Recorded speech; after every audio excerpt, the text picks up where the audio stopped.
Hello and welcome to the next one of these. This one, drop the debt. Main points. Third world debt is unpayable. When Germany had unpayable debts, its debts were written off. Germany has since thrived.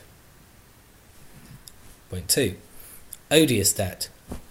Much of the debt was run up by dictators who squandered the funds. This was therefore a case of irresponsible lending, and the burden should not be borne by the people of the country. When a person has unpayable debts, they are declared bankrupt and allowed to start again.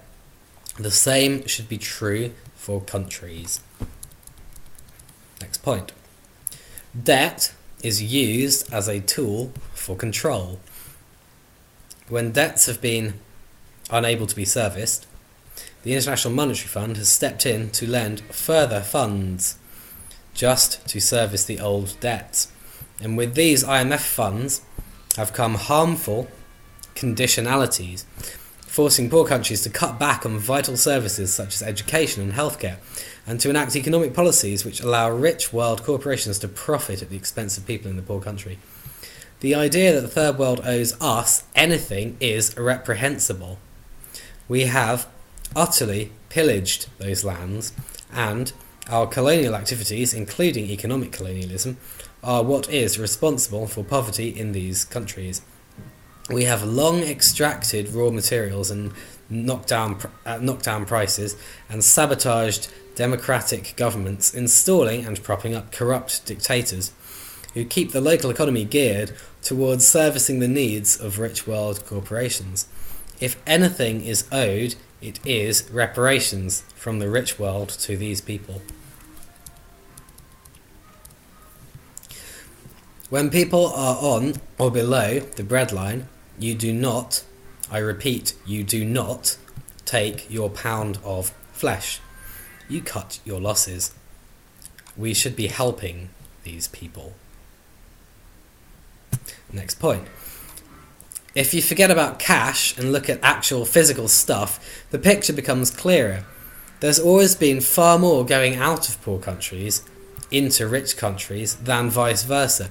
They keep sending us cheap raw materials, or we just go out there and take them, and they get almost nothing in return.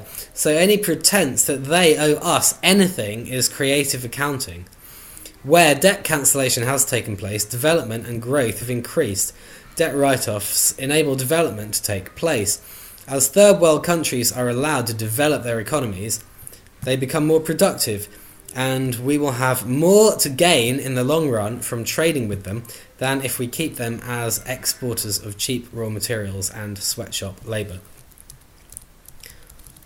Okay, I've taken this from somewhere off the internet, the Jubilee Debt Campaign. Different types of debt.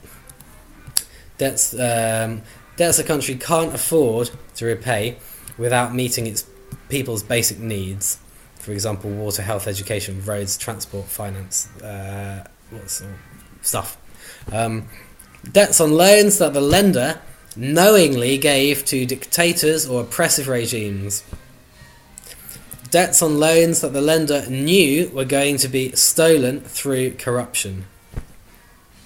Debts in payments for projects that failed because of bad advice or incompetence by the lenders. Debts on unfair terms, such as very high interest rates. Poor countries' debts have to be repaid in foreign currency, usually dollars, so they are vulnerable to changes in interest rates. Debts contracted illegally, and there's more.